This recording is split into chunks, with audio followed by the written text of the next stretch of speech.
Ang paksa po natin ngayon mga kapatid ay may pamagat na ang pamumunong naglilingkod at ang kawang tumutugon. At ang ating main verses ay ang unang Pedro 5:1 hanggang 4. Yung salitang kawang dyan mga kapatid, galing yan sa salitang na kawan. No? Para kasi minsan parang kawang, parang kawa no? Kawang lutuan, hindi po. Kawan yan, flock sa English. Kawan ng mga tupa, di ba? Diyan itinulad yung church, yung mga mananampalataya, kawan ng Diyos. So, ang pamumunong naglilingkod at ang kawang tumutugon, yung kawang tumutugon dyan, yung kawan na tumutugon. So, yun, nililinaw ko lang mga kapatid, tunog kawa kasi. No? So, ang mga version ng Biblia natin gagamitin ay ang Bagong Biblia at New King James Version. Mga kapatid, ilang talata lang naman ito. Mas mainam marahin pag mga ganyan kaiksing talata. 4 na talata lang yan. Basahin po natin ito ng tuloy-tuloy. Ang sabi nito, mamaya po yung paliwanag. No? Sa unang Pedro 5:1, ngayon bilang kapwa matanda at isang saksi sa mga pagdurusa ni Kristo at bilang kabahagi sa kaluwalhatiang iahayag, ipinapakiusap ko sa mga matatanda sa inyo. Napangalagaan ninyo ang kawan ng Diyos na nasa inyong pangangasiwa, na maglingkod bilang tagapangasiwa, hindi sa pilitan kundi bukal sa loob, ayon sa kalooban ng Diyos, ni hindi dahil sa mahalay na pakinabang, kundi may sigasig. Verse 3, huwag kayong maging Panginoon ng mga pinangangasiwaan ninyo, kundi kayo'y maging mga halimbawa sa kawan. At verse 4, at sa pagpapakita ng punong pastol, tatanggapin ninyo ang hindi kumukupas na putong ng kaluwalhatian. So yun po mga kapatid ang ating mga pangunahing talata. So tungkol to sa church mga kapatid, di ba? Kawan no? Ang church mga kapatid ay hindi lamang samahan ng mga taong nagtitipon sa isang lugar. Ang church mga kapatid ay tinawag na kawan ng Diyos. Maraming talata tayo mababasa sa Biblia. Yung kawan ng Diyos mga kapatid, yung kawan parang kawan ng mga tupa yan Pero figurative yun. Kawan tayo, kawan ng mga tao to mga kapatid. Mga taong tinawag ng Diyos. Inilapit kay Kristo at inilagay sa espiritual na sambahayan. Sambahayan din tayo. Tinawag tayong kawan, tinawag tayong sambahayan sapagkat isa tayong malaking pamilya. No? Pero yung isang kawan ay nangangailangan ng pangangalaga. Katulad ng literal na kawan, kailangan may nangangalaga dyan. Kailangan, so, ganun ang ginawa ng Diyos sa church. Kailangan itong maturuan, gabayan, bantayan, palakasin at ituwid. Kung paano yung mga pastor, kailangan pakainin nila yung mga tupa. Yung mga literal, di ba? Ganun din tayo mga kapatid. Tayo bilang mga kawan ng Diyos, kailangan tayo maturuan, gabayan, bantayan, palakasin, pakainin. Dahil dito, ang Diyos naglagay ng mga taong may pananagutang manguna at mga laga sa kanyang church. Yung binasa natin mga kapatid, ang tuwirang kausap ni Apostol Pedro dyan, yung mga elders, yung mga matatanda, o yung mga namumuno at nangangasiwa sa church. Ngunit, hindi naman ibig sabihin nito mga kapatid, na yung mensahe natin para sa araw nito ay hindi kayo kasama, kung hindi kayo pastor, kung hindi kayo ministro, kung hindi kayo may tungkulin sa church, kung hindi kayo elder, huwag nyo isipin na hindi kayo kasama, mga kapatid. Kasi unang-una, ang sulat na ito ni Apostol Pedro, tandaan ninyo, isinulat ito para sa mga Kristiyano noong unang panahon. No? Sa mga namumuno man o hindi. Nakita niyo naman yung mga topic natin dito, di ba? Na puro in general yan. Pero isiningit niya to, alam ni Pedro na mababasa din ito ng mga hindi pinuno. Mababasa din ito ng mga walang tungkulin. Mababasa ito sa makatuwid ng lahat ng mga kapatid. May tungkulin man wala. Pero bakit niya isinulat pa rin yan? Bakit hindi niya hiniwalay yan? Kasi gusto niya mabasa. Mabasa natin. Katulad ninyo mga kapatid, hindi kayo lahat karamihan sa atin na nandito ngayon at nakikinig. Konti lang naman yung nagtuturo, di ba?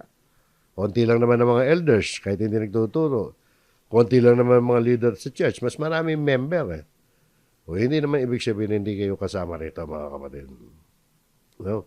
Bahagi pa rin tayo. Para na sa ganun, mga kapatid, ay malaman din natin, makatulong tayo para kung paano tutuparin ng mga pinuno natin yung kanilang tungkulin. At alam nyo, meron tayong bahagi rito. Dapat malaman din natin. Meron tayong pananagutan din sa isa't isa. Magtulungan po tayo. Kaya ang mensahe natin ngayon, mga kapatid, ay hindi lamang ano ang dapat gawin ng mga pinuno, kundi paano dapat mamuno yung mga pinuno at paano dapat tumugon ang buong kawan. Kaya ganyan ang title natin, mga kapatid. Ang pamumunong naglilingkod. Kasi tungkol sa mga pamumuno talaga itong pamumunong paglilingkod to eh. Yung pamumuno rito, mga kapatid, hindi bossing na pamumuno. Kaya madalas nyo mapapakinggan nito, yung pamumunong naglilingkod. Yung leader-servant. Leader ka, pero hindi ka bossing. Hindi ka CEO ng kumpanya. Di ba? Bossing yung mga yan eh. Ikaw ay isang pinuno na alipin. Servant, yung pagiging alipin natin. Servant, naglilingkod, mga kapatid. So, ang pinunong naglilingkod at ang kawang tumutugon. So, hindi lamang tungkol sa mga pinuno ito, kundi tayo, karamihan sa atin, ay hindi naman mga pinuno. Siyempre, konti lang mga pinuno. Pero tayo, mga kawan, sinulat ni Pedro yan, ha? Alam niya na maraming makakabasa niyan na hindi naman pinuno. Pero sinulat pa rin niya yan. Nang sa ganon, tayo lahat ay maging educated, maging edukado pagdating dyan sa mga tungkulin ng ating mga pinuno at tayo kinakailangan magkaroon ng pakikipagkaisa sa kanila. So, itong talatang ito, mga kapatid, ay yung ating binasa, yung mga pangunahing talata, verse 1 hanggang 4, hahatiin po natin sa 6 na punto yan. Kasi nung pinag-aaralan namin yan, nakakita kami, mga 6 na punto makakatas natin dito. Ito po yun, mga kapatid. Hindi pala 6, siyam pala, correction. Siyam, ang dami yan, no? Siyam. Pero huwag kayong mag-alala, 4 na talata lang yan. May iksiho yan. Hindi na natin babasahin ngayon isa-isa yan. Total, pag sinungkit natin yan, babasahin naman natin. No? So, number 1, ang pamumunong naglilingkod ay nagsisimula sa pagpapakumbaba. Ano ang referensya natin dyan? Sabi siya, close in parenthesis, 1 Pedro 5:1a at letter D. Ibig sabihin ng 1a, na paliwanag ko na nung araw to, yung 1a, ibig sabihin yung unang parirala. Kasi ABCD yan eh. Lumalabas, ABCD. 4 na parirala makukuha natin dyan. So, kukunin natin yung una at yung ika-4 na parirala. Ang sabi nito, ngayon bilang kapwa matanda. Yung binasa natin kanina. Isinama na natin yung nasa huli. Ipinapakiusap ko sa inyo. O pinapakiusap ko sa mga matatanda sa inyo. O, kasi sa English magkasama sila, di ba? O, yung the elders who are among you, I exhort, I who am a fellow elder. Ano nakikita natin dyan? Yung pamumunong naglilingkod, yung servant leader, ay nagsisimula sa pagpapakumbaba. Bakit natin nasabing pagpapakumbaba yan? Sapagkat yung mga salitang yan ay nagpapakita, mga kapatid, ng pagpapakumbaba at pusong mapaglingkod. Yung paggamit ni Pedro ng salitang kapwa, ibig sabihin pareho lang tayo. Kahit apostol ako. At alam natin, ang apostol merong otoridad, may kapangyarihan na kakaiba kaysa doon sa mga ordinaryong leader. Kokonti lang yan. Wala na apostol nga sa panahon natin ngayon eh.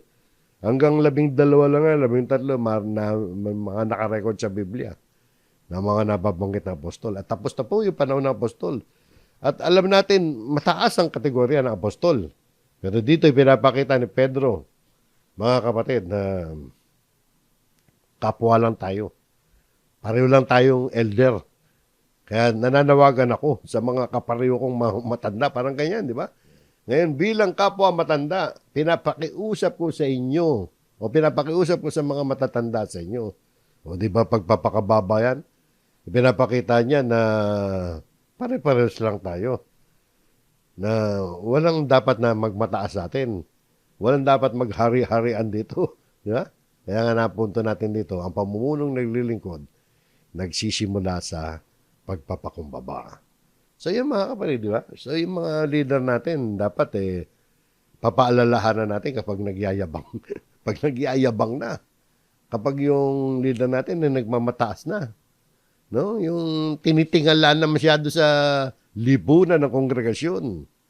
Kaya para sa church member, mga kapatid, ang tunay na spiritual na pamumuno na may pagpapakumbaba, dapat ganyan yan. Ano naman yung aral sa atin yan? Ang aral sa atin yan, mga kapatid, ang pagpapakumbaba, hindi lamang tungkulin ng mga pinuno natin yan. Alam mo ba yung mga elder, okay, magpakumbaba kayo. Tapos ibig sabihin ba nun yung mga miyembro pwede magmataas? Hindi rin. Di ba? So, kung ang mga pinuno ay dapat magpakumbaba sa paglilingkod, ang mga miyembro naman ay dapat magpakumbaba rin. Saan? Sa pagtanggap ng pagtuturo sa kanila, payo at wastong paggabay. May mga pagkakataon ng isang tao, ayaw kasing tumanggap ng payo. Ang isang miyembro ayaw tumanggap ng payo. Dahil iniisip niya, alam ko na yan. Hindi naman ako nakakalimot No? Hindi ko kailangan i-correct mo pa ako. Saka bakit mo ako pinapakilaman? may mga matinding ganun. Para bagang iniisipin, nakikialam ang mga, halimbawa, pastor sa buhay nila.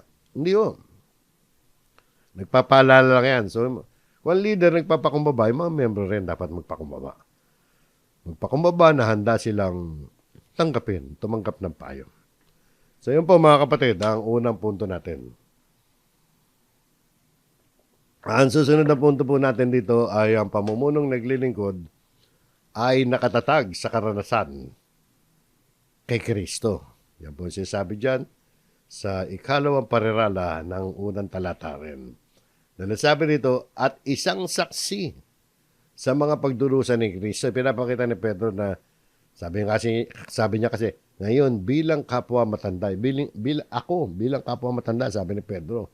At ako bilang isang saksi sa mga pagdurusa ni Kristo. Ibig sabihin parang naglalad siya ng credential niya kung bakit siya nagsasalita ng ganyan. Pinapakita niya na naging saksi siya sa pagdurusa ni Kristo. Parang pinapakita talaga ni Pedro dito na hindi siya nagsasalita ng theory lamang o iniisip lang niya.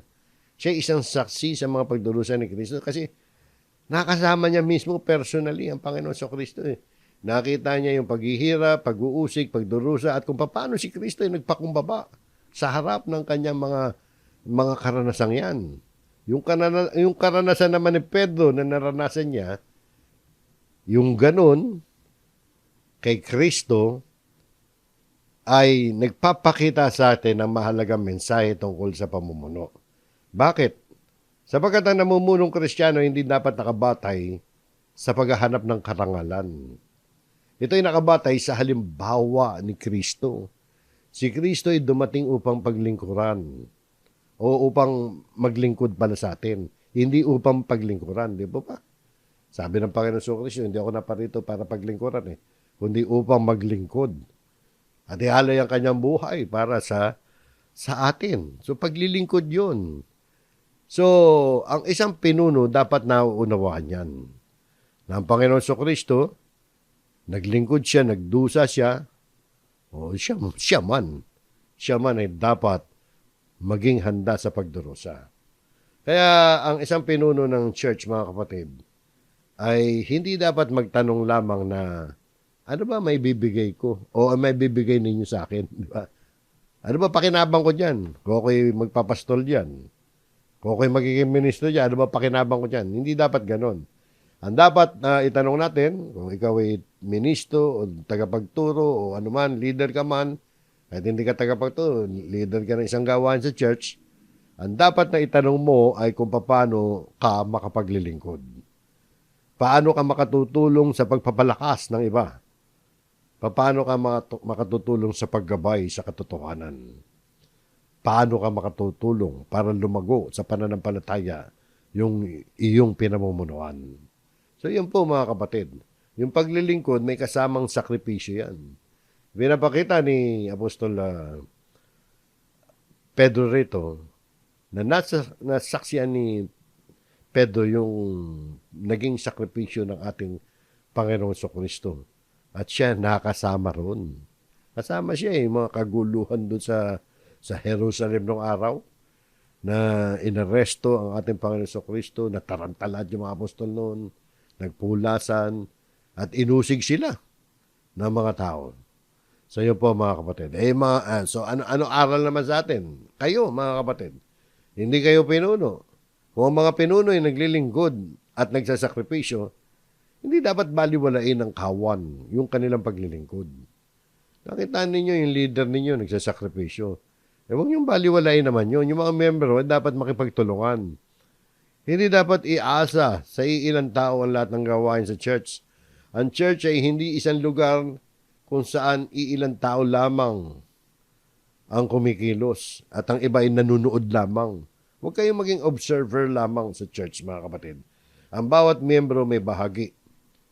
May maaaring may tulong sa mga gawain, di ba? Sa pagtuturo, sa pag-aalaga, sa pagpapalakas ng kalooban, sa pag-encourage, maaaring tumulong sa mga gawain ng church. Kapag ang pinuno ay naglilingkod at ang mga miyembro ay tumutugon sa pamamagitan ng pakikipagkaisa, nagiging mas malakas at mas maayos ang buong kawan. So yun po nakita natin yan. Yung pamumunong naglilingkod, nakatatag sa karanasan kay Kristo. At ang karanasan kay Kristo ay yung talagang nadarama niya. Yung naging pagdurusa ng ating Panginoon Kristo. Kaya nga nabanggit ni Pedro yan na siya man ay naging witness sa naging pagdurusa ng Panginoon Kristo. So talagang daman-daman niya yan, di ba? So yun po. At ang ikatlo mga kapatid, ang pamumunong naglilingkod ay may pag-asang nakatuon sa kaluwalhatian. Bakit ka ba naglilingkod? Ano ba ang target mo talaga? Sabi nito ngayon bilang kapwa matanda at isang saksi sa mga pagdurusa ni Kristo at bilang bahagi sa kaluwalhatiang iyahayag. So nagsasalita si Pedro, ang introduction niya to sa mga matatanda, na ako man, bahagi ako sa kaluwalhatiang mahayag. Ano po nakikita natin dyan? Hindi lamang pagdurusa nakita ng Pedro. Meron din siyang pag-asa sa kaluwalhatiang iyahayag. Mahalaga ito sapagkat ang paglilingkod sa Diyos ay hindi lamang nakatingin sa mga hirap ng kasalukuyan. Marami kasing pagsubok diyan pag tayo naglilingkod mga kapatid. May mga pagsubok, mga kabiguan, mga hindi pagkakaunawaan. May mga pagkakataon tilang mukhang wala ata nangyayari. May mga pagkakataon na para bagang nawawala ng pag-asa. Pero mga kapatid, ang isang lingkod ng Diyos, katulad din, maging kapatiran, ay hindi dapat mawala ng pag-asa sapagkat may darating na kaluwalhatian. Katulad ni Pedro, anong paniniwala niya? Bahagi siya sa kaluwalhatiang ihahayag. Yung kaluwalhatiang ihahayag, ibig sabihin sa future yan. Kailan yan? Sa muling pagparito ng ating Panginoon Kristo, mahayag ang kanyang kaluwalhatian, magiging bahagi siya ron. So tayo mga kapatid, tayong lahat, hindi lang sa mga pinuno yan, bagamat nakadres sa mga pinuno yan, sa mga matatanda. Pero kasama po kayo dyan. Ang dapat na maging purpose ng inyong paglilingkod ay bahagi kayo sa kaluwalhatiang ihayag. Di ba maraming salitang ganyan, si Apostol Pablo rin, na meron tayong kaluwalhatiang hinihintay. Kailan yan? Sa muling pagparito ni Kristo. Kaya tayo naglilingkod hindi para swertihin sa buhay. Hindi para umasenso sa mga material na bagay. Ang unang target natin, makasama tayo dyan. Makabahagi tayo sa kaluwalhatiang ihahayag. Kaya yung pamumunong naglilingkod, kaya ka naglilingkod hindi para maging sikat, kundi may pag-asa ka kasi. Yung pag-asa mo nakatuon sa kaluwalhatiang mahayag. So yun po mga kapatid. At ang ikapat, ang pamumunong naglilingkod ay nangangalaga sa kawan ng Diyos. Naglilingkod ka, kaya ka nilagay ng Diyos dyan, para mangalaga. Dahil sumunod na talata sa verse 2. Unang parirala, napangalagaan ninyo ang kawan ng Diyos na nasa inyong pangasiwa. So tungkulin pangalagaan. Pag sinabi pangalagaan, sa literal na kawan, paano ba inaalagaan yung mga tupa ng pastol, di ba? Yung literal na mga tupad, pinapakain yan, binibigyan ng shelter, pinoproteksyonan laban sa mga pwedeng lumapa sa kanila ng mga tigre, ng mga ng mga lion at ng mga wolf. So nakita niyo mga kapatid, no? Sa literal yon, ganun din mga kapatid, sa hindi literal. Sa spiritual na kawan ng Diyos, dapat pangalagaan yan ng mga nangangasiwa. Yung mga matatanda dyan, ang mga nangangasiwa. At maaaring hindi kayo matanda. Matanda naman mga kapatid, hindi naman ibig sabihin matanda. Matandang uugod-ugod ka na. Pwedeng bata ka pa, pwedeng 30 anyos ka na mahigit. Pwedeng ang below 30 rin. Kung ikaw ay kasama sa mga leader ng church, no? Pangalagaan ninyo ang kawan ng Diyos na nasa inyong pangangasiwa. So yun po mga kapatid, no? Mahalaga yan mga kapatid sa bawat isa sa atin. O ikaw naman, miyembro ka. Ano naman ang halaga niyan para sa atin? Okay, hindi ka ministro, hindi ka pastor, hindi ka leader. Yung mga pinuno, nakita nyo, inaatasan ng Diyos na pangalagaan kayo. Kaya magpaalaga kayo. Di ba? Hindi yung sasabihin ninyo, wala. Yung mga pinuno ninyo, pakialamero sa buhay ninyo. Hindi, mga kapatid. Kung ang mga pinuno ay inutusan ng mga laga, ang mga miyembro naman, lumilitaw dito, hindi dapat maging handang tumanggap ng pangangalaga. Hindi sapat na sabihin ang mga pinuno ay may tungkulin mag-alaga. Dapat din nating itanong, ako ba ay nagpapahintulot na ako'y maturuan? Pumapayag ba ako na magabayan at mapalakas? Yung mga taong lumalayo kapag may pagtutuwid. Medyo huwag natin gayahin yung mga yun. Kasi may mga taong gano'n talaga eh. Pag itinutuwid mo, nawawala na, natitisod. Kinukorek mo na, natitisod. May mga taong nagagalit kapag pinapaalalahanan. May mga taong ayaw makipag-usap kapag may problema. Pero yung kawa na tumutugon ay hindi tumatakbo, papalayo sa makadiyos na pangangalaga. Ang isang mabuting miyembro ng church, sapagkat dapat talaga miyembro tayo ng isang local church, ay handang makinig, handang matuto, handang tumanggap ng wastong payo, handang makipag-usap, handang makiisa. Yung pangangalaga ay nagiging mabunga kapag may pagtutulungan ang tagapangasiwa at ang kawan. Kaya mga kapatid, huwag niyo pahirapan yung mga nangangalaga sa inyo. Yung mga pastor ninyo, yung mga ministro ninyo, at yung ibang mga elders ninyo. Maaaring hindi siya pastor, maaaring hindi siya elder, maaaring hindi siya ministro, pero elder siya. Pag pinapaalalahanan kayo, huwag kayo magtatampo. Di ba? Sapagkat tungkulin nila na paalalahanan kayo. So, yun po mga kapatid. Pasakop po tayo. So, yan po yung pamumunong naglilingkod, nangangalaga sa kawan ng Diyos. Kung ikaw namumuno ka, ang target mo rin, pangalagaan ng kawan ng Diyos. Magkaroon ka ng tunay na pagmamalasakit dyan. At ang ikalima, ang pamumunong naglilingkod, yung leader servant o servant leader, ay hindi sa pilitan, kundi bukal sa loob. Diba? Napakahalaga nito mga kapatid. Sa ikalawang parirala ng verse 2, sabi rito, na maglingkod bilang tagapangasiwa. Tagapangasiwa, ibig sabihin tagapangasiwa.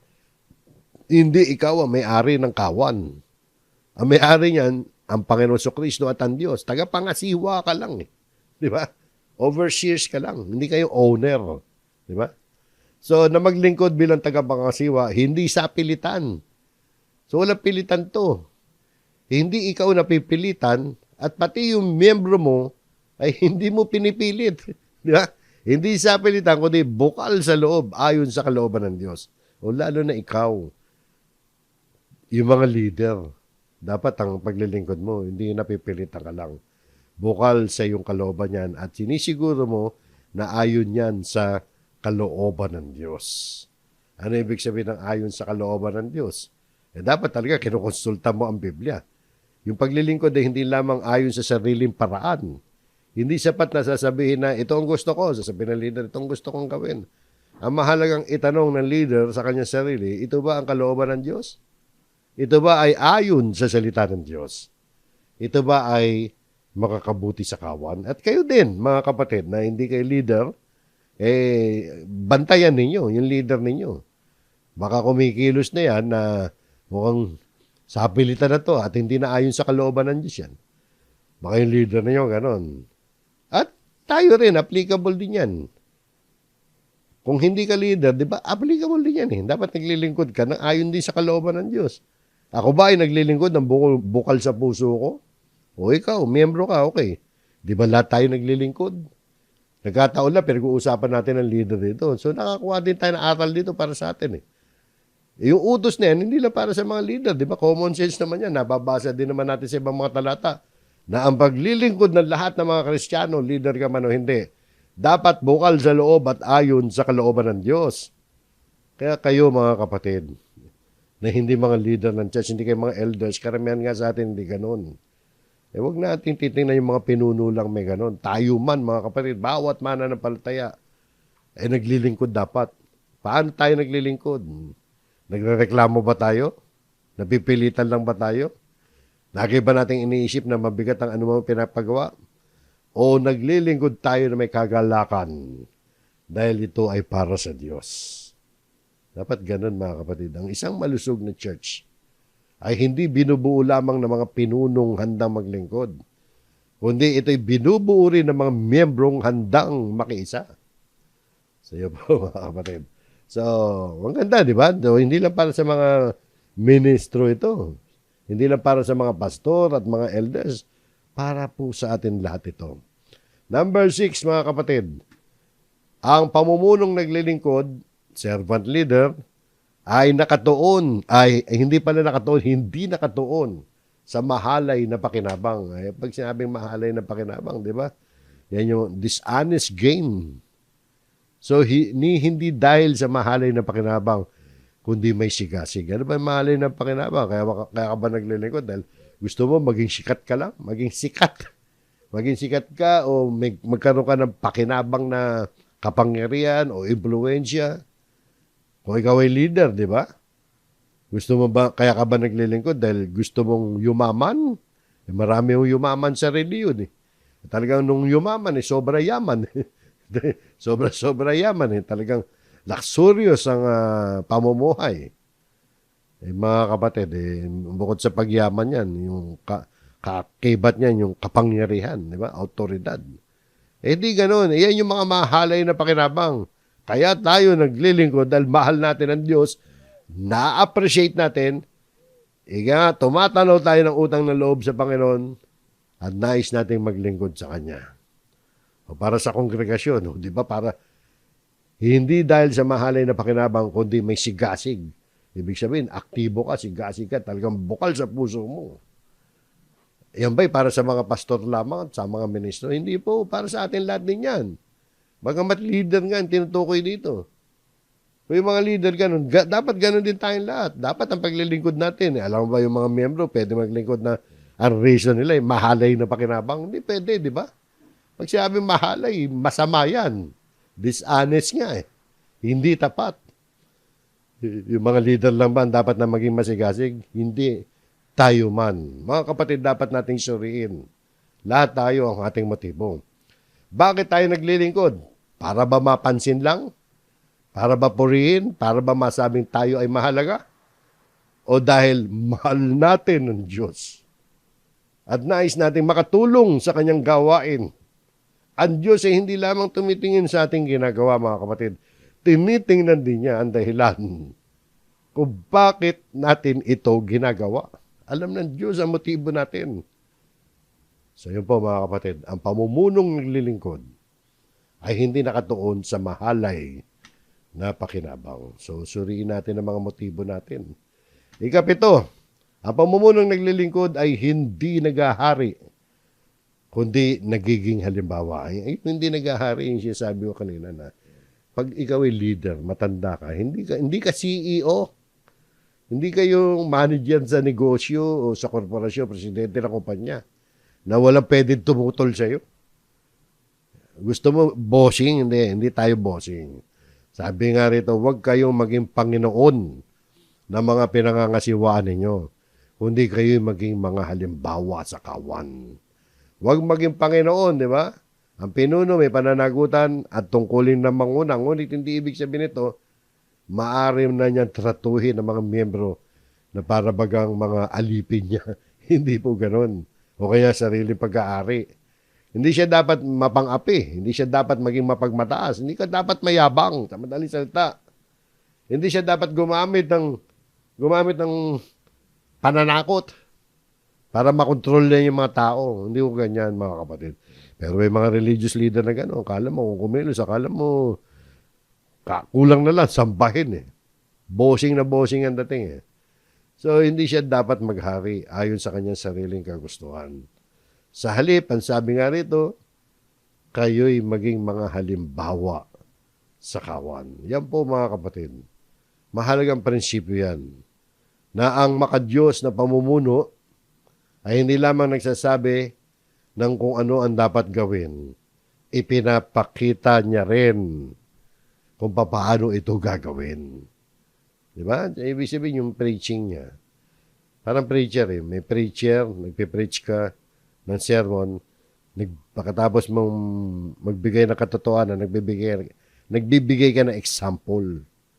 Sa atin, yung mga nagtuturo, ang pinaka-the best example, yung buhay po natin. Dapat tayo ang unang sumusunod sa itinuturo natin. Kaya, mga kapatid, mag-ingat po tayo dyan.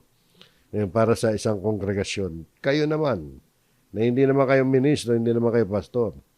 Ano naman ngayon? Hindi lamang mga pinuno ang dapat na magsilbing halimbawa, di ba?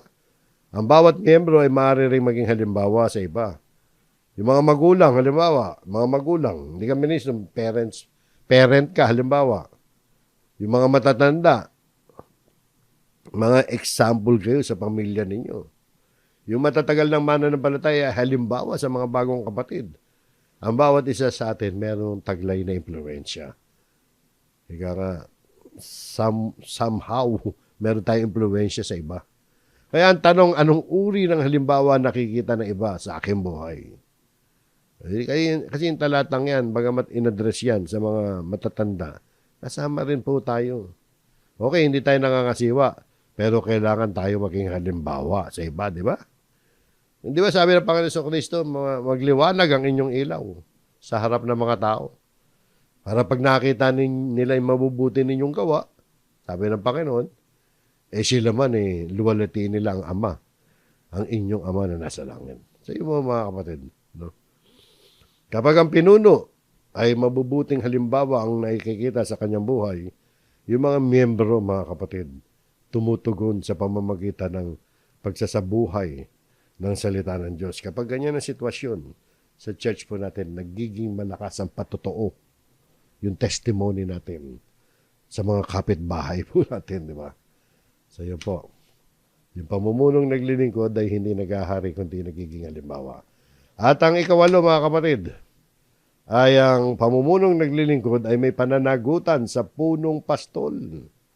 So meron tayong punong pastol. Okay, may mga pastor kung tawagin. May mga pastor lantupa. At mga kapatid, may mga tungkulin na pastoral, mga namumuno nga yan.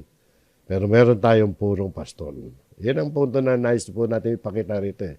At sa pagpapakita ng punong pastol, tatanggapin ninyo ang hindi kumukupas na putong ng kaluwalhatian. Okay mga kapatid, no? Dito muna tayo sa una. At pagtuunan natin yung salitang punong pastol, dapat to natin makita rito. Yan ay nagpapaalala sa atin. Maraming pastol. Maraming pastol, di ba? Malawak ang kawan, malawak ang church, pero merong leader talaga dyan. Chief shepherd, may punong pastol. Yung pinuno sa iglesia, okay, maaaring iba, tinatawag yung pastor. Pero meron silang higit na puno. At yan, walang iba. Yung pinakamataas na authority ay ang ating Panginoon sa Kristo. Si Kristo ang punong pastol. Ang tunay na may-ari ng kawan. At siya ang tunay na nakakaalam ng kalagayan ng bawat membro. Siya yung ganap, kompletong pastol. At darating ang araw, mga kapatid, muli siyang paririto. Yan yung sinabi niya sa susunod, di ba? Kaya mga kapatid, yung katotohanan yan na alam natin na merong punong pastol. Tayong lahat, nangangasiwa ka man o hindi, dapat ay magbigay sa atin ng kaaliwan yan. Bakit? Yung katotohanan si Kristo ang punong pastol nagbibigay yan ng kapanatagan sa buong kongregasyon. No, huwag tayong titingin doon sa tao lang. Ang mga tao ay maaaring magkamali. Yung mga leader natin, maaaring magkamali yan. Mga elders natin. Ang mga pinuno ay maaaring may kahinaan yan. Pero si Kristo dating punong pastol ay hindi nagkakamali. Yung kanyang pangangalaga ay ganap. Yung kanyang pag-ibig ay hindi nagkukulang. Ang kanyang paggabay ay laging matuwid. Kaya ang ating tunay na pagtitiwala ay hindi dapat nakasalalay lamang sa tao. Okay, nakikipag-cooperate tayo. Pero sinisiguro natin yung ating pakikipag-cooperate ay ayon din sa kalooban ng Diyos. Yung ating pinakamataas na pagtitiwala ay dapat nasa Panginoong Jesucristo. At hindi doon sa mga leader natin.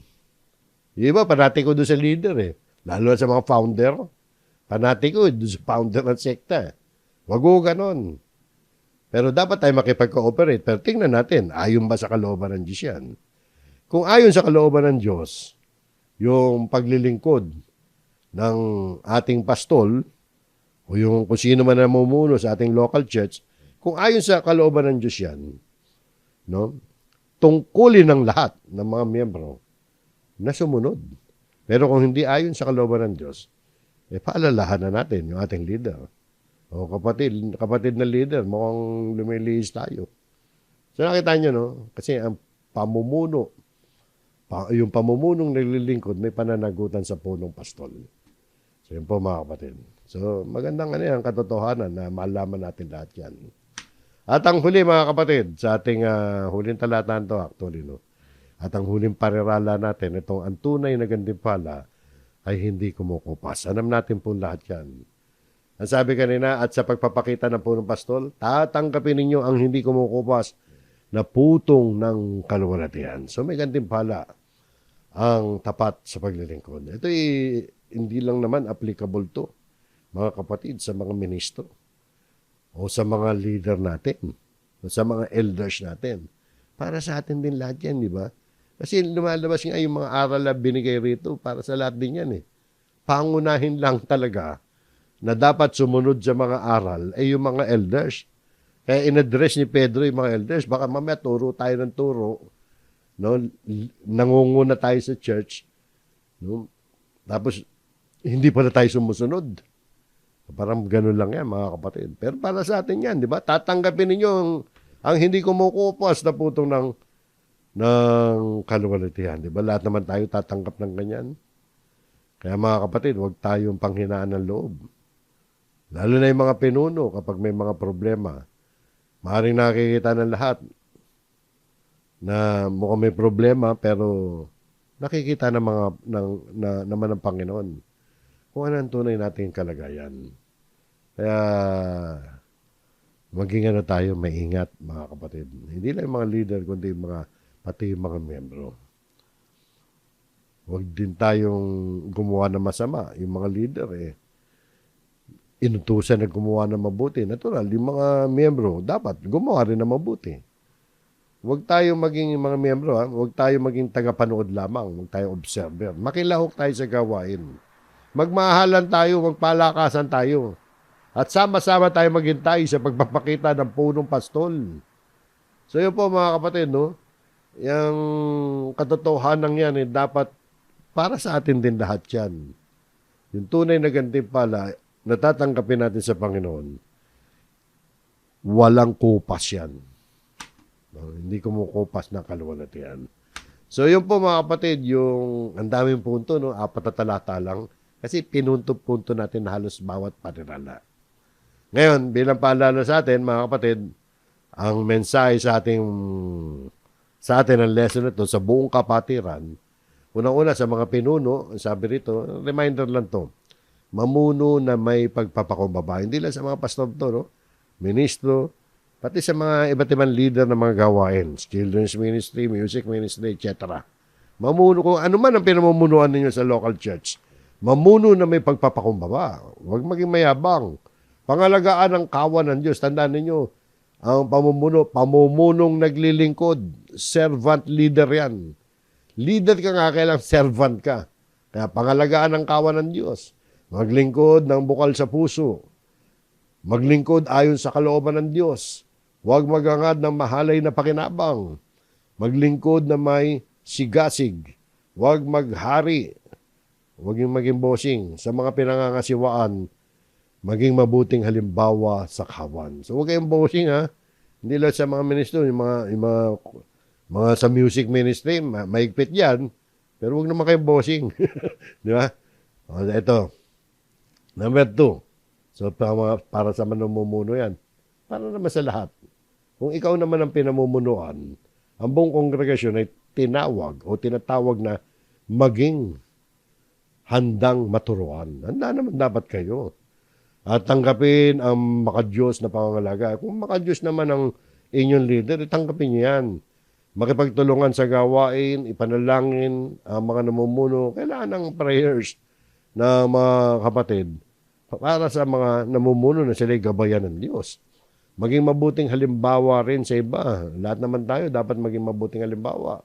Sama-sama maglingkod sa ilalim ng pamumuno ng punong pastol. So, ang isang malusog na church, mga kapatid, ay hindi lamang may mabubuting pinuno. Ang isang malusog na church ay meron ding kawan ng mga miyembro na handang tumagon. Kapag ang mga pinuno ay naglilingkod na may pagpapakumbaba at ang kawan ay tumutugon na may pagkikiisa, nagiging matatag ang church. Kapag ang pinuno ay nagiging halimbawa at ang mga miyembro ay isinasabuhay nila ang salita ng Diyos, pareho sila ng sinasabuhay ang salita ng Diyos, lumalakas ang ating patotoo. Yung patotoo ng church, lumalakas. Kapag ang lahat ay nakatuon kay Kristo, ang church ay hindi umiikot lamang sa isang tao. Pag nakatuon kay Kristo yan, dahil siya ang punong pastol. Tandaan niyo, ang leader natin ay si Kristo. Huwag tayong maging panatiko, mga kapatid. Yung mga leader natin ay hinahangaan. Baka may mga paborito kayong leader. Mamamatay din yan. Mamamatay din. Ako, mamamatay din. Eh kung nakatuon tayo sa leader, paano pag namatay yan? So dapat nakatuon tayo sa Panginoong Hesukristo na ating punong pastol. So yun po mga kapatid, ang ating aralin, ang pamumunong naglilingkod at ang kawang tumutugon. Naway makatulong ito sa bawat local church natin na kinabibilangan. Makipag-cooperate po tayo. At yan, mga takbo ng mga talatang ating ginamit, lumilitaw, ang isang Kristiyano ay dapat maging aktibo sa kanyang local church. Hindi ka pwedeng international, kapatid. May mga Kristiyano kasi naniniwala na international siya. Wala siyang commitment sa anumang local church. Dapat meron kayong commitment. Kung ano man ang church na kinabibilangan ninyo, maging committed kayo dyan sapagkat hindi kayo bisita palagi. Hindi linggo-linggo bisita kayo. Meron kayong pananagutan din dyan. Lahat tayo. Ganun lumilitaw, di ba? Sa lesson natin. Paano mo i-apply lahat yan? Ang application yan sa local congregation, sa iglesia lokal. So hanggang dyan mga kapatid, maraming salamat sa inyo. Naway magkaroon ito na katuparan sa ating mga local churches. Tayo po'y muling manalangin.